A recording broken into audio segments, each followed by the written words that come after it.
Hi hello மக்களே எல்லாருக்கும் வணங்க. எனக்கான செகண்ட் ப்ரமோல செகண்ட் ப்ரமோவில் வந்து நம்ம எஃப்ஜே பலன்னு பழக்கிறாரு. ஆக்சுவலி அண்ணா சொல்லிட்டு இருந்தார்ல, ஃபஸ்ட்டு ப்ரமோவில் சொல்லிட்டு இருந்தார், நம்ம தலையை காணுமே எங்கே போனாருன்னு தேடலான்னு போனார்ல, தலையை துண்டாக தூக்கிட்டாருங்க. தலையை தூக்கிட்டு பிடிச்சிட்டாரு. தலையை தூக்கி பிடிச்சிட்டு வெளுக்க ஆரம்பிக்க போகிறாரு. நம்ம டீட்டெயிலாக பார்க்க போகிறோம். அதுக்கு நம்ம சேனல் புதுசாக இருந்துச்சுன்னா லைக் பண்ணுங்கள், சப்ஸ்கிரைப் பண்ணுங்கள்.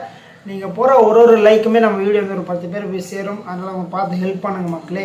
ஸோ எடுத்த உடனே நம்ம கேட்குறாரு, பார்வதி ஹெல்ப்புன்னு கேட்டிருந்தாங்களா? அப்போ வந்து நீ எங்கே போனீங்க, யார் கூடலாம் சுற்றிட்டு இருந்தீங்க, என்ன பண்ணிட்டு இருந்தீங்க, நீங்கள் வந்து என்னதான் வந்து வார்டன் என்ற வந்து இதில் இருந்தாலுமே ஓகேங்களா, டாஸ்கில் இருந்தாலுமே அந்த வீட்டு தலை நீங்கள் தான். ஸோ சில விஷயத்தை அட்ரஸ் பண்ணி தான் ஆகணும். இதுக்கு உங்களுக்குன்னு கிடையாது, எல்லாருக்குமே வந்து அது ரூல்ஸ் தான் ஓகேங்களா. எஃப்ஜே வந்து வார்டன் ஆனவனா வார்டனாக கிடையாது, தலையாக இருந்தால் தலை தான். ஸோ பிக் பாஸ் வந்து உங்களை வந்து தலையை தான் பார்ப்பார் தவிர வார்டனாக பார்க்க மாட்டார். ஏன்னா வந்து நீங்கள் வந்து அந்த வீட்டுக்கு தலை. அந்த கான்செப்ட் வந்து பார்வதிக்கு வந்து ஹெல்ப் பண்ணாமல் இருக்காது கேட்கும்போது.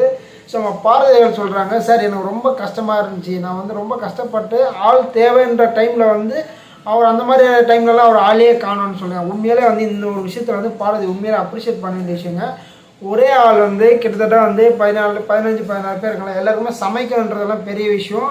சமைக்கணும் ப்ளஸ் வந்து பசங்களையும் பார்க்கணும். மறுபடியும் வந்து அவங்களுக்கு வந்து ஸ்நாக்ஸ்லாம் கொடுத்தாங்க. ஃபஸ்ட்டே வந்து பப்பாளி பழம்லாம் கட் பண்ணி கொடுக்குறது, ஸ்நாக்ஸ், இந்த மாதிரி சில விஷயங்கள்லாம் பண்ணிவிட்டு லஞ்சை ரெடி பண்ணிவிட்டு பார்வதி சமைக்கவே தெரியாத ஒரு பார்வதியை வந்து கிச்சன் உள்ளேருந்து இவ்வளோ நாள் ஒர்க் பண்ணதில் வந்து ரொம்ப பெரிய விஷயம். இதுக்கு வந்து ஆக்சுவலி வந்து இன்னொரு ஆள் கேட்டிருந்தான் பார்வதி. இன்னொரு ஆள் தேவைன்னும் போது அவர் வந்து எதுவுமே சப்போர்ட்டே பண்ணல. ஸோ தனியாகவே பண்ணிக்கிட்டுன்ற மாதிரி வந்து ஃப்ரீயாக விட்டுட்டார். அதெல்லாம் வந்து கம்ப்ளைண்ட்டாக வச்சுருக்காங்க. வேலையில்லாத ஒரு விஷயம் தான். பார்வதியால் வந்து சமைக்க தெரியாதுன்னு சொல்லி டே 1லன்னு சொல்லிட்டு இருக்காங்க. அப்படியேப்பட்ட ஆள் இருக்கும்போது வேறு யாராவது